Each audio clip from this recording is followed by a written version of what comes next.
Hello, everybody, and welcome back to another episode of Tales and Tactics Beyond the Book, a show where we basically just freeform discuss things that we may have been inspired by during from some of our research and, raising questions and things that we could discuss as we explore more into the games that we all know and love.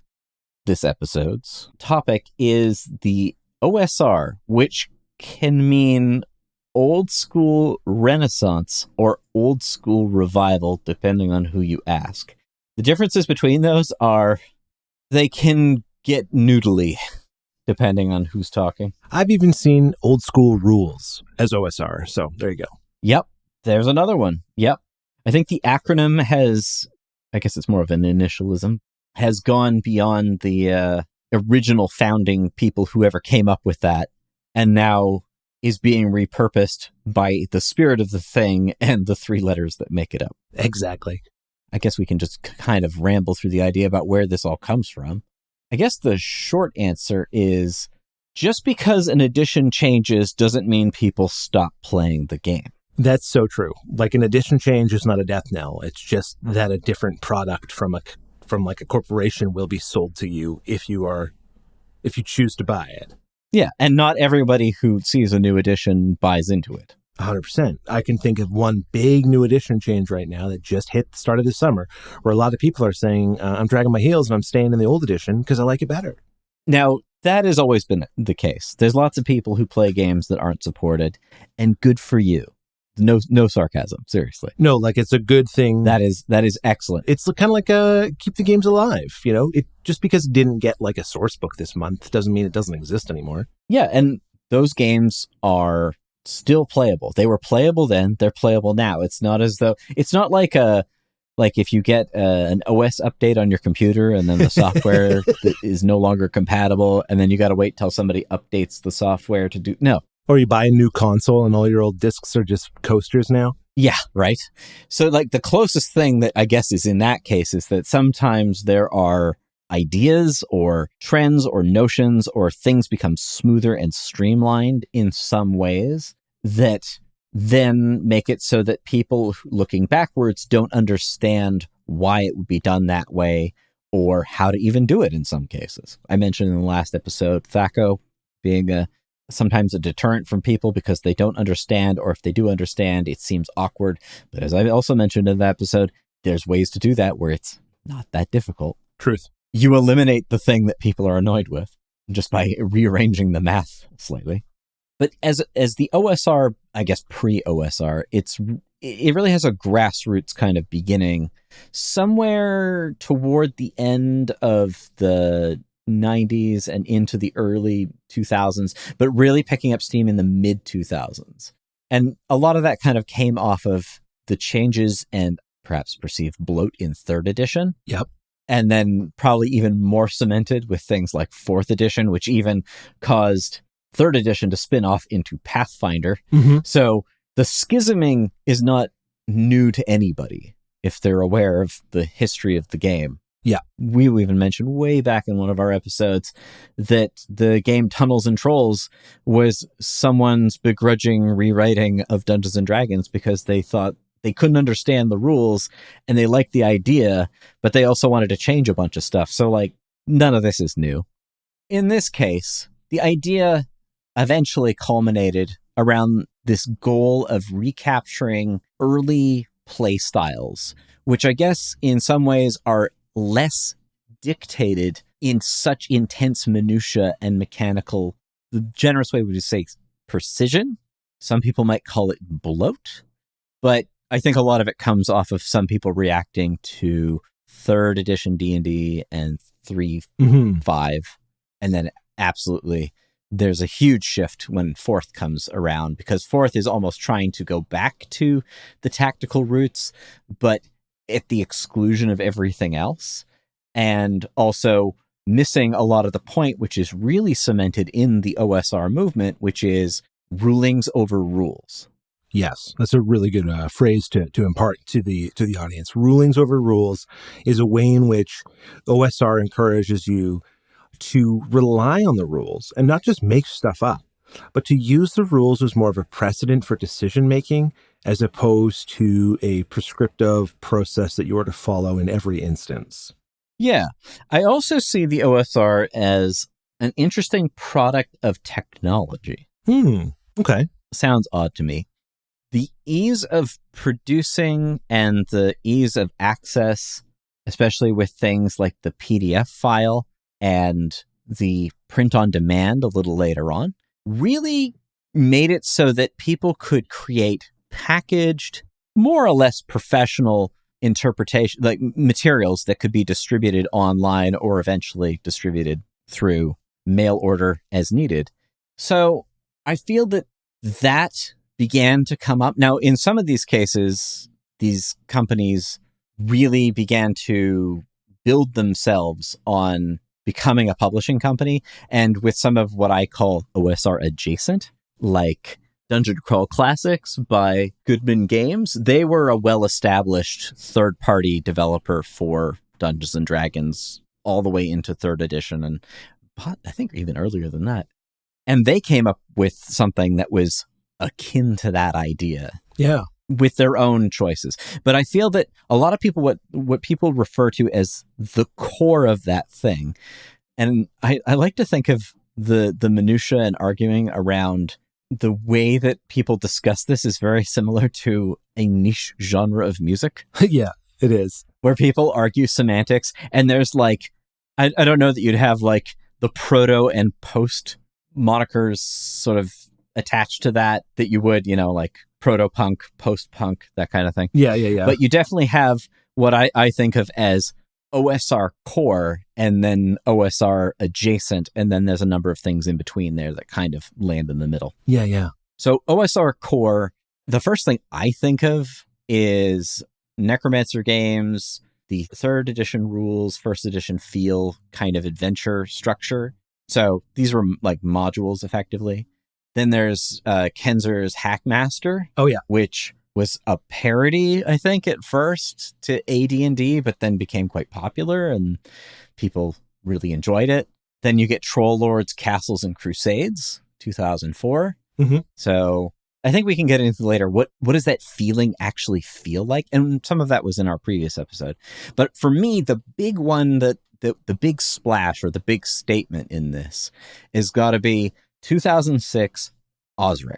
Yeah. Which is literally just a retro clone of AD&D with all the fixins. Warts and all, man. It's all in there. The serial numbers have been filed off. The art is out. Any kind of copywritten elements have been renamed and reworked. Yeah, yep. The language is arguably a little bit more clear based on the influence of other rule books and things proceeding in that direction. It's exactly the same game, the whole thing. And it's free and in PDF. That's great. So if you want to play AD&D tonight, get that file and start reading it, and you should be able to play in about a week. But that's just AD&D for you. Another popular, based on the basic set, but also taking some influence from some elements of AD&D, is Labyrinth Lord. And that's 2007. And then Swords and Wizardry, which is an OD&D clone from 2008. Or sorry, yeah, Labyrinth Lord is 2007. I only just kind of stumbled across Swords and Wizardry, though the name has certainly been around. But yeah, that one is, I got to look into that one because something based on OD&D sounds pretty interesting. Yeah. You get other more cleaned up versions of those retro clones. So obviously the one we've been using recently is Old School Essentials, which is probably the nicest self-contained product, though it doesn't have everything, and it is based on the BX model, including having both basic rules and advanced rules. The other thing that I would say, aside from it having a really nice packaging and really great layout, which is something that I personally really appreciate, but the other thing that I like about it is that it's really good at distilling out the methodology of play. There's actually another document that's free if you can find it, which is sort of like a hidden gem along the same lines and with the same mentality, which is the Gygax 75. Oh, I love that.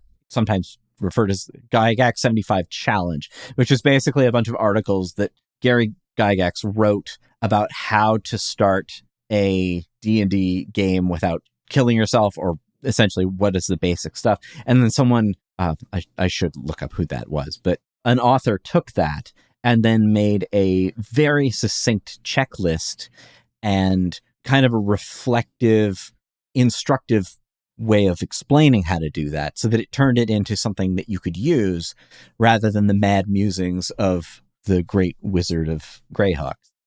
What is that feeling? What is that style of play? What is that philosophy? I mean, I kind of understand it in an intellectual way as like, yeah, rulings, not rules, high player agency, but low player competence. Yes, players can do almost anything they want, but they're not very likely to get away with it unless they have appropriately considered their options. Which I mean to say is, you could slay a troll. That's not impossible. But you're not going to do it because you go toe-to-toe with him. You're going to do it because you lure him into a trap and set him on fire. Yeah. And that's how you're going to get your troll. And I think there's something about the OSR that inspires I used the term last time, but it's the term you use a lot, Max, but that base principle style play, that idea that you're working in an environment of ground level consideration. It's not that you're like, oh, but in 2 rounds, I'm going to recover this aura ability that'll trigger this again for me. It's not quite like that. You don't have these mechanical artifacts that are so present as they are in perhaps more modern games. So you're having to think about problems from this toolkit of, what did I bring with me? And where are we standing? And what is standing in front of me? And how do I actually solve this? As opposed to more gamified concepts like, oh, we've won 2 battles in a row, so I have a +2 modifier to myself. So I think I can take this troll now because I have enough momentum to take this troll. It's like, that's abstract. It doesn't mean anything. But the idea that you're like, we set a rope trap with an oil slick, so when he hits the rope, he trips and falls into oil, and then I chuck my torch at him. And do I miss with my torch? Probably. But I can still try it. And that's where the heat comes from. And in our playthrough of our OSC campaign so far, we were dealing with these skeletons that had gems on them. So for the first one, we foolishly ripped the gems off until it came alive and the skeleton started attacking us and we destroyed it. So we went over to the next skeleton in a throne and we just smashed it with hammers. I mean, we rolled bad and destroyed all the valuables when we did it, but we were just too afraid of it coming to life against us. So we just kind of broke it. And it wasn't like we had to wait for the encounter. It wasn't like we had to activate it. It was just like, oh, there's a scary thing here. Do you think we could just hit it with a rock? Yeah, let's do it. And it worked, kind of. Cost us some gold, sure. But that's also, I think, the other aspect of this type of play is consequence. There is a consequence to your action, whether it is success or failure. There is weight behind these choices that have an impact into the setting. So, like, it wasn't like we could just out-trick the puzzle. There was a consequence to the logic we applied to it. You know, it wasn't like, oh, you beat it. Here's your 200 gold now. It was like, no, we smashed the thing so we don't get our 200 gold. But we did beat it. That consequence-driven gameplay to something that's based around using the tools at your feet and in your hands feels to me very rewarding, as opposed to something where I'm interacting with these sort of like ethereal concepts. Like, oh, I get a bonus action this round because it's my 3rd round. So this is where my bonus applies. And it's like, what does that mean? Why? Does that actually represent anything? Or is that just a gamification to give this character an edge when they reach 6th level? The other thing that comes out of the consequences concept is the idea of emergent sandbox-style play. Yeah. Or as I like to put it, location-based play. Okay. As the GM, you're not trying to simulate this movie or a novel. You're trying to simulate this little environment, which is probably why you don't want your play space to be gigantic. I usually go with, at maximum size, 20 by 20 6-mile hexes, which is pretty big. That's actually like the biggest map that I tend to use. Yeah. Inside that, I want one town, a couple locations, one of them probably being a mega dungeon, maybe a secondary town or whatever. And what I really want to know is just who's in that town, What are the services they provide? What is a sort of keyword personality thing I can play off of? And then I can play out little dramas with them. Yeah. Right?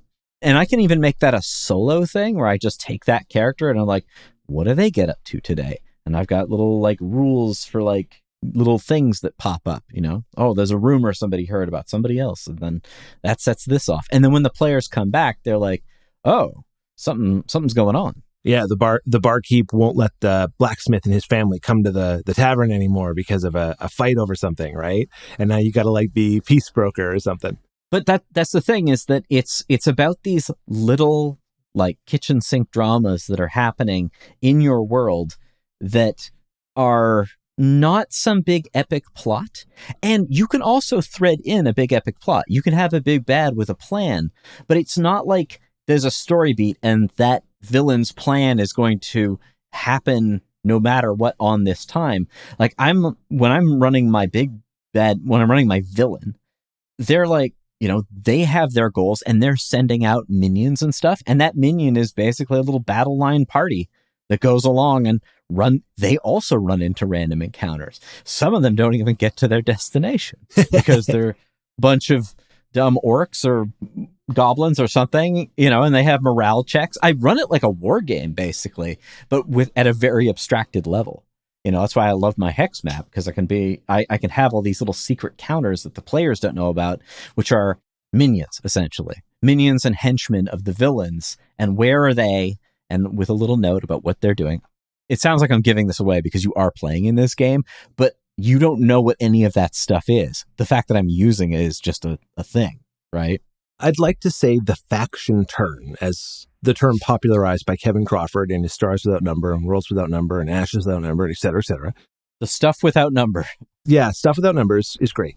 But the faction turn therein is, to me, the best part of that, because it's the most applicable to other systems, and that you can kind of lift it out of his game and drop it into another game, or even just take the conceits or concepts that are present in that and rework them. Like, you don't need to have exactly his way of doing things. You know, even though Kevin Crawford's a great writer and has cool material, it's more about the notion that you are doing that than specifically the way that you go about doing it. It's not as process forward as you might think, because it's more that things are happening in a sandbox environment than the certain specific way you've settled upon doing it. Like, that's more important when it comes to like the player facing stuff. But with you as a GM, it's more important that those things are happening, because they're going to add a sense of life and breadth to this environment, just as Max is explaining, that makes those hexes come alive more than just being things you traverse over. They're things you go through and experience in more detail. This is clearly caught on because of things like, not to push the point more, but the rule heavy. And that's the thing, is I like really specific crunchy rules. I play Battletech Classic. I enjoy some of the fiddlier elements of Lardy's games. I am a hybrid wargamer role player. I love when those two things cross into each other, and I don't mind messing with that. To me, it's not necessarily rules heavy that I have an issue with. It's rules bloat. Yes. It's having a bunch of stuff, and it's also when that stuff feels inelegant. I want to find a game that's got good grappling rules that feel like they make sense, but don't take 3 pages to explain. Yeah. Because that shouldn't have to do that. A lot of grappling rules just hand wave it like, oh, you can't move until you beat a strength check. Otherwise, nothing changes, which I think that's a cop-out. That doesn't work either. But then, just like you say, like, oh, 3 attribute checks required to be able to figure out what happened. It's too much. I remember looking at 3rd edition's grappling rules, and I was like, they make sense. Don't get me wrong.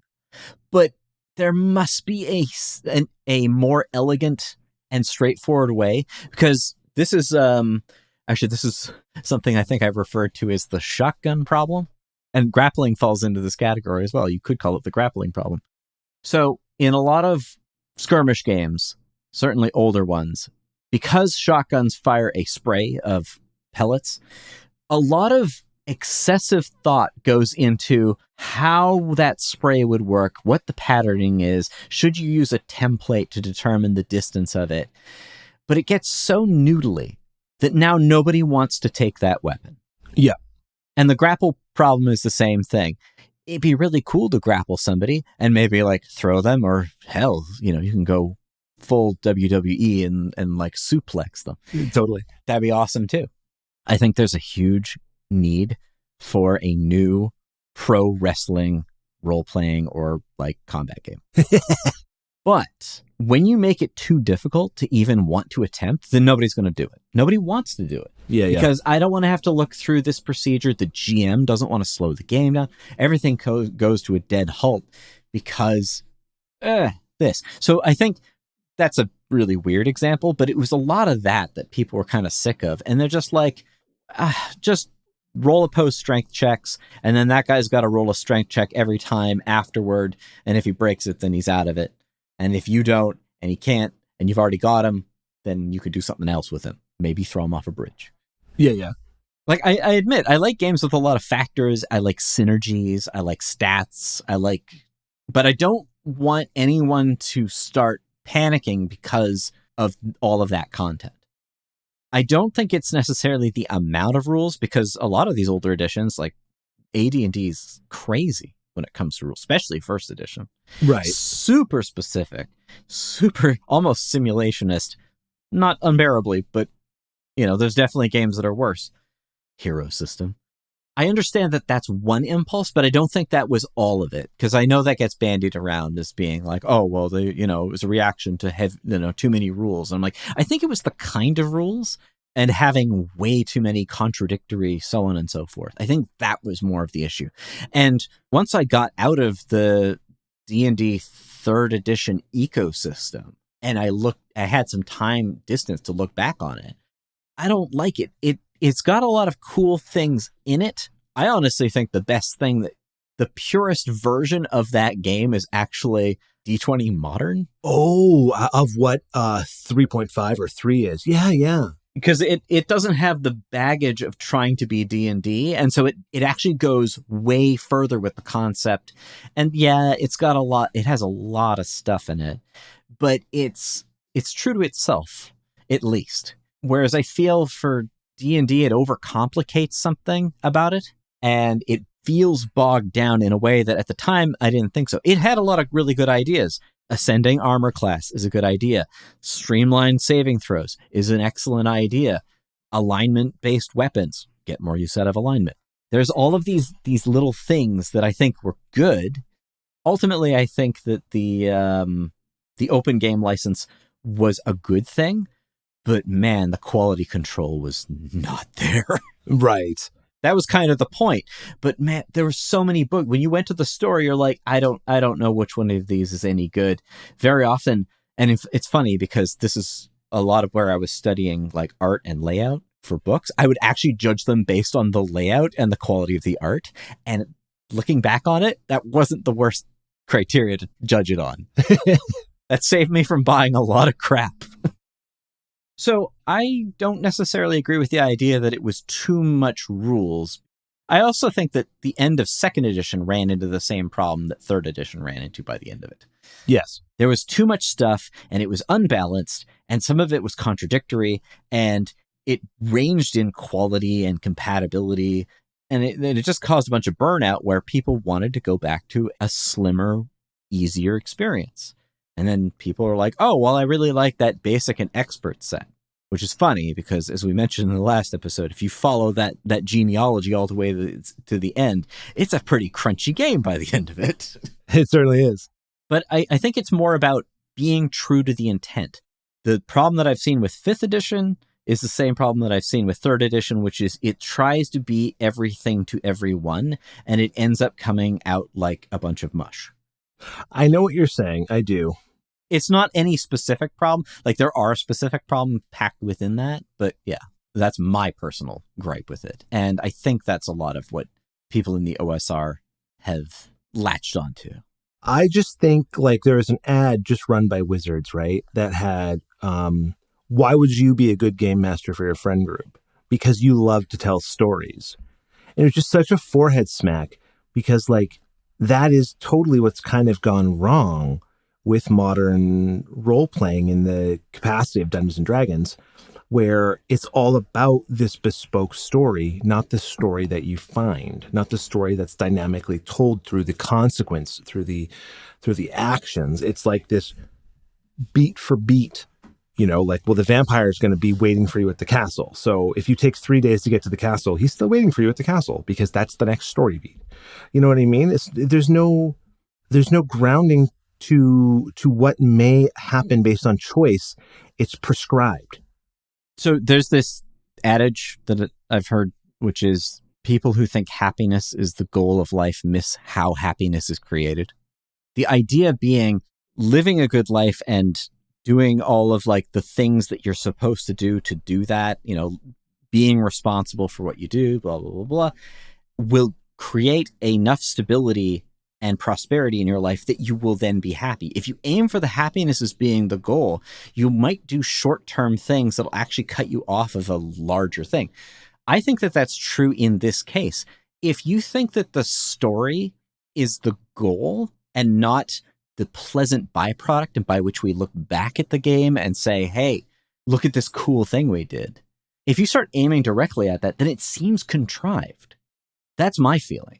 I feel if you run the game as a game and let it tell stories of its own accord through the choices made in the game, and as the GM, you run the world, not trying to be an author, you work it as partly as a referee, but also as this sort of custodian of the game world.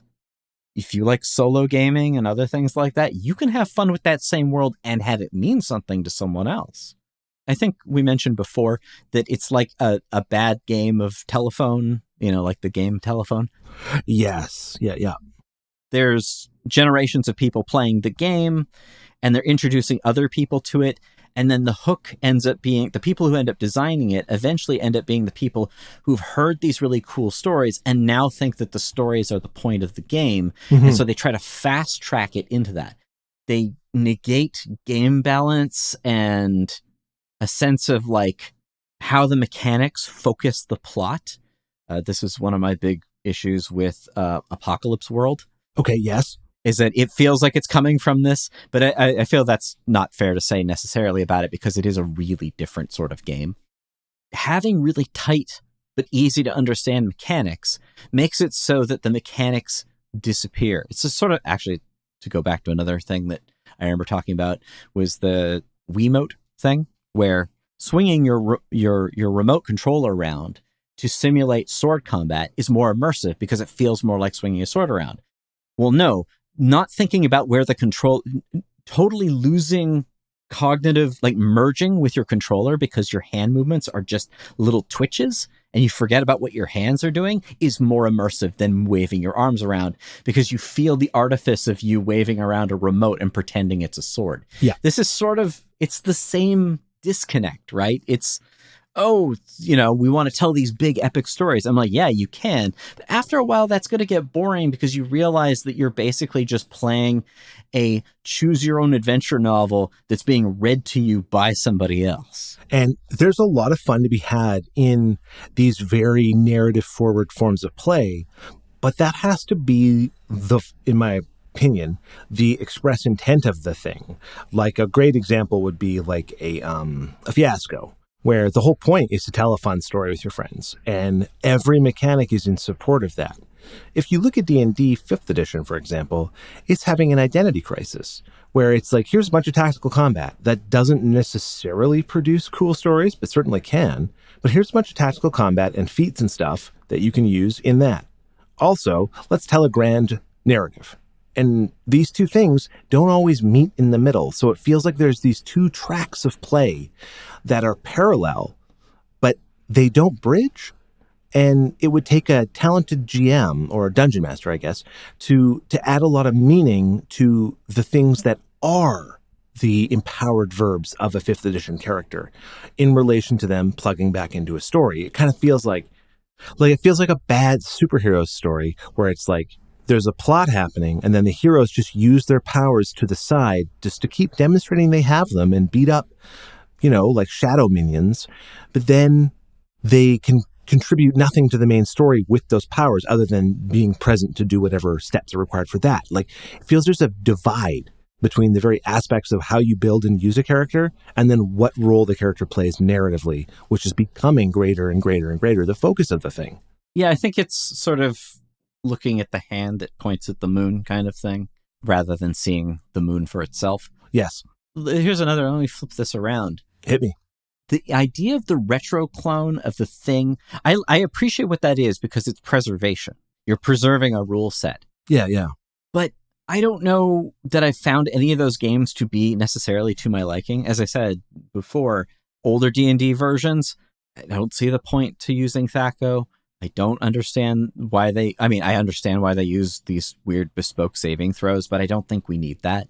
There's a lot of other things where I feel that there could be more customization, but sometimes I do like the idea of a simple game where I just play that character and I don't have to think about anything.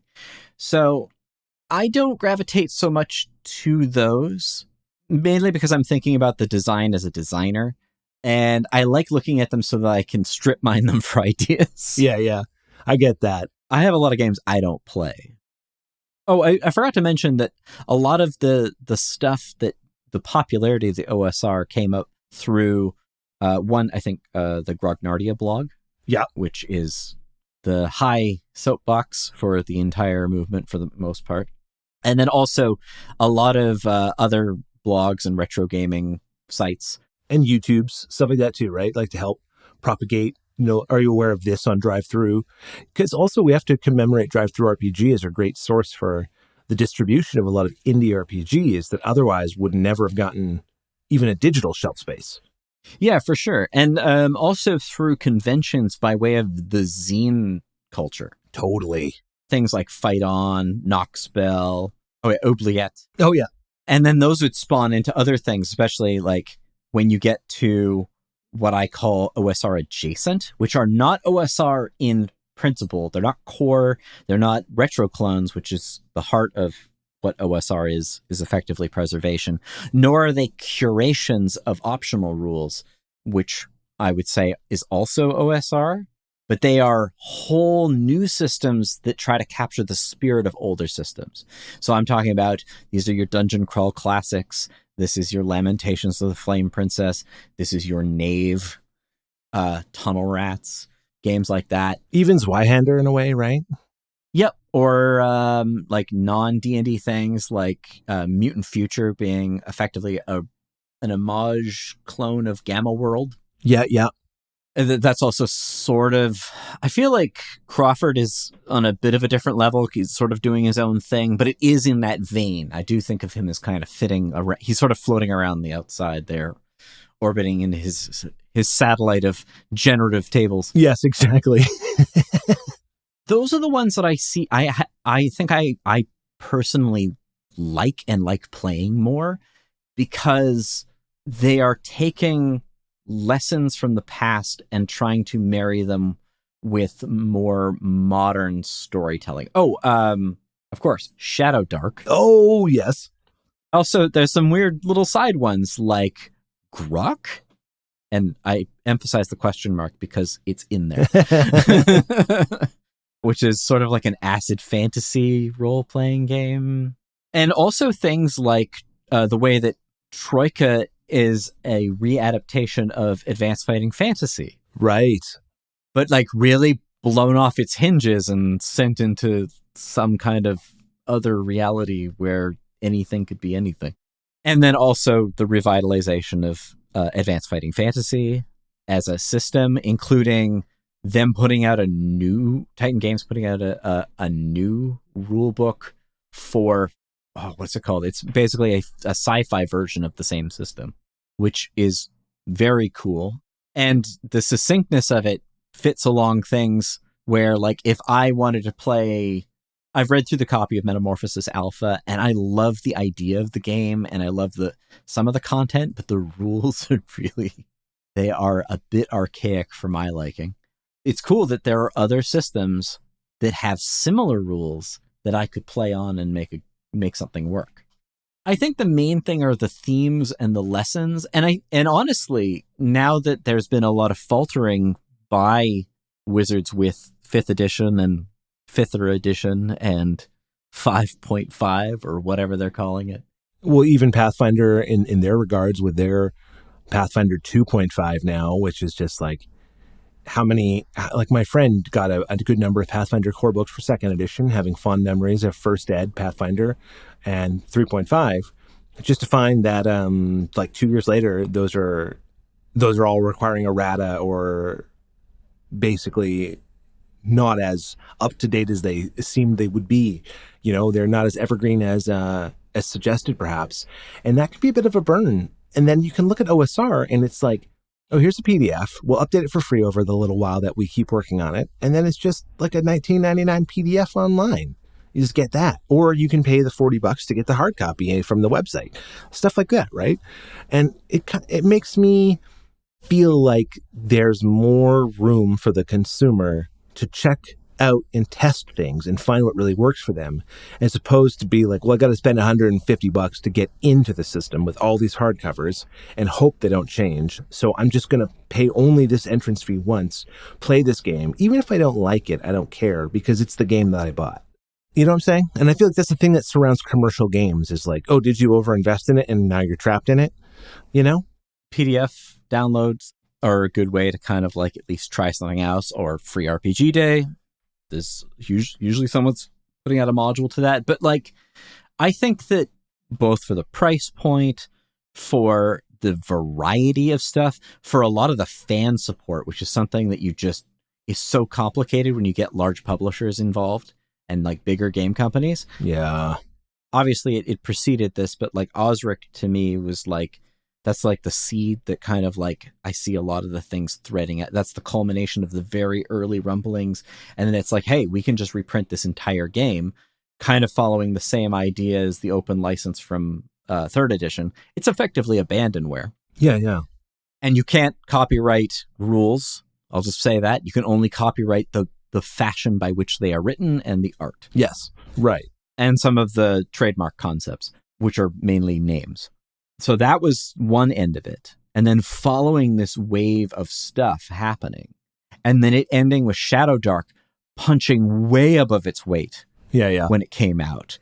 And actually, if not toppling the throne of D&D, then jostling it enough for it to look down and see what was there. Yeah. And I think that that's another reason why they don't really know what to do with themselves, because they've kind of D&D has painted itself into a corner, and it's losing the mobility that it had, the flexibility that it had, that's now being taken up by these other games. That's a good observation. I totally forgot another one that's great that is definitely in that adjacent department is Mothership. Oh, perfect example. It has to be one of the best box releases that I've seen. And who does box releases anymore? I know. It's just cool for that reason. You could also look at like Mork Borg as OSR-adjacent in that it's like sort of like a rules light retro clone that tries to modernize it more through aesthetic than game. I like Pirate Borg a bit better. Don't get me wrong. I think that Mork Borg is an excellent art book. As a game, I like Forbidden Psalm more, even though it's the same thing. Yes. There's obviously a different idea in there, but like, yeah, I mean, but it just shows like you can sell it on style. Mork Borg has his fans. I don't want to, I mean, to be fair, this channel doesn't really cater to that style of light mechanical play. Yeah. We're not really focused on that. And I was thinking about doing it, but I just don't have anything great to say about it, except the art and the vibe. Yeah. It does make for an excellent supplement for other RPGs. Like you can just lift some of those mechanics wholesale, like the Doom mechanic, where the world ends when all the signs are, but like Pirate Borg's got a little bit more legs to it, but only just slightly.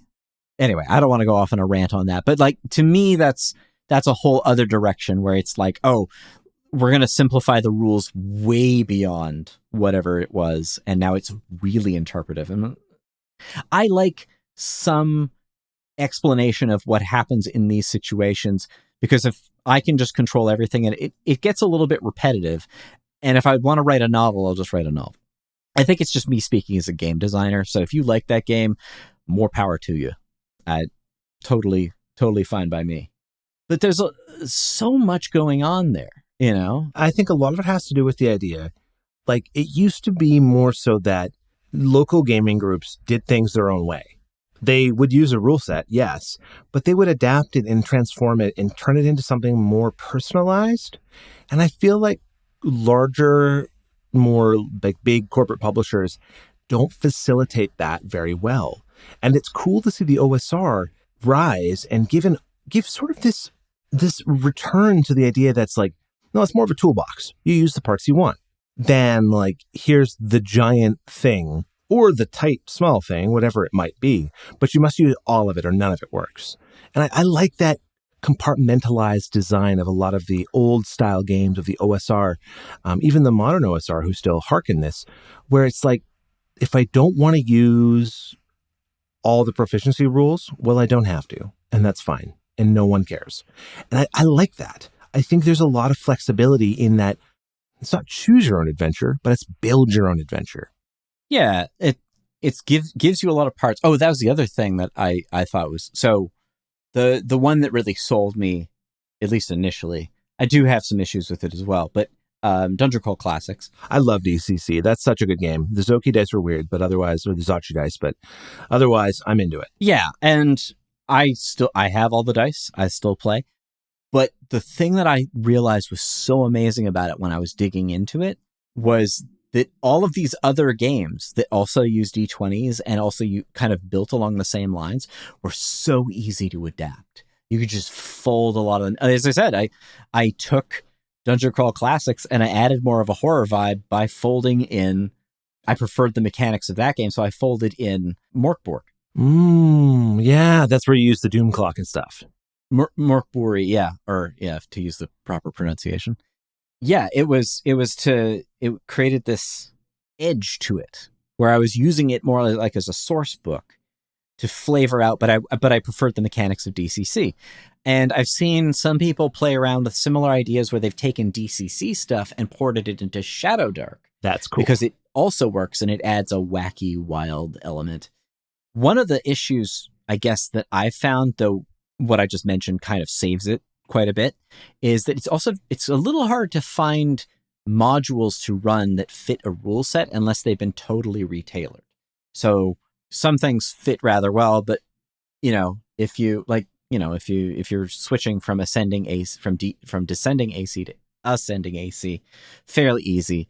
You just tack a 1 on the front of the armor class and you're good to go.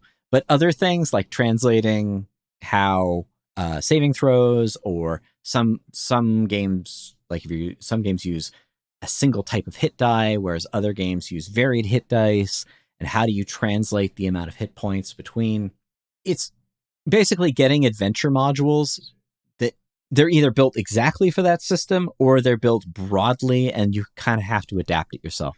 So there's some legwork, but I don't mind that if it preserves the ecosystem, the variety in the ecosystem, because the problem is more of those big publisher games they're being written and the rules are being designed to be more and more locked in. Especially in the presence of like digital character sheets and integrated VTTs and all these concepts that make it this subscription model of play. It's like they want you on the battle pass, if you're familiar with the terminology, right? Yeah. They want you on that 3 to 6 month subscriptive purchase that keeps the game live and fresh to an extent, but artificially so, because it's just being shot in the arm with a new coat of paint, a new couple emojis or skins to wear as your character. And that's it. That's what you get for your $79 every 3 months. And I think that model that has proven so successful for Fortnite, for Roblox, for Call of Duty, has sort of underscored the intent of corporate development now. It's like that's where money is. And it costs more money than ever to make stuff because it's more expensive than ever to do stuff. Not that that's all money well spent, but it is money that is spent and someone's going to make that up. And guess what? You're the consumer, so you're going to do that. And it's funny that the OSR is a rejection of that style in such a... It's not even like it's saying it's trying to reject that. It's just giving you a complete box of a thing, and that's what you need. You just need this, and it exists now. And all we did was just rephrase the old one that already did exist. And if you don't like our phrasing, we'll go back even further and grab the first time we did this. And it's like this idea that it's not like some finished, perfect bow on top, done product, but that it is something that you can take away with and be like, yeah, that's done. I got this now. Like a reason why I do not, I played 5th edition, I GM'd it, of course, but the reason why I do not have hardcovers of that game is because I got the digital player's handbook. It's the only of the books I got of it. It's all you basically needed to run a standard campaign. And because they errated it and changed it so much, so frequently, it's like, what is the point of the hardcover now? It's not what they're proposing is the latest of the game. To me, I'm not seeing a value to myself as a game master or a player in purchasing these products that are it's like the exact same problem that happens in Games Workshop, where you have a 3-year edition cycle. That means you're buying 210-page hardbound books for $80 that are gigantic, that turn to inert dust, or they tell you they do, at the end of their edition cycle. And they certainly don't. And you may continue to play with these ad infinitum. But the problem is that these companies are going to keep producing these books and keep producing these books and keep churning this content out. They're going to add a feature, take it away, add it back 2 editions later, just like EA Sports does every time they release NHL or NFL on a console, right? And it's just like that cycle doesn't reflect the creativity or the true juice of what role-playing and wargaming can actually do. It's why I don't play 40K anymore. It's why I'm not playing 5th. It's like, because of not just the OSR by itself as a concept, but how the OSR helped empower the whole growth of the indie sphere, because they drew attention to this alternative way of play that then all these indie games started to also pop up. And in wargaming, there isn't the same reverence to the past that roleplay has, where it's like, oh, this is an old system that has so much merit because of what it represents and where it came from and the nostalgia it carries. I'm going to play that. Like in wargaming, it's every 3 months you chuck out every rule set you have and buy new ones. And that sucks. It's so stupid. But like, there's people nowadays, though, they haven't OSR'd it in the same way, maybe because of legalities or different reasons. But like people who old hammer and they play 3rd edition 40K still. And that's dope. That is so cool. Yep, totally. There isn't a 40K 3rd edition with the file numbers scrubbed off. I mean, there kind of is if you want to look at certain products. Like one-page rules doesn't count, by the way. Yeah. I have the same feeling about one-page rules as I do about Morkborg. I'm like, what game? Where's the game? I'm very excited to keep exploring deeper and deeper into the OSR. I have like hardcover books. The one I can't wait to play is Wolves of God by Kevin Crawford. That one is very, AD&D inspired, but set in a post-Roman Saxon England. And it has all the mythology mixed in. So it's not like I'm just fighting cattle raiders 20 times in a row, because there's all these mythological creatures that are relevant to Saxon storytelling and folklore. But it's an old D&D inspired game.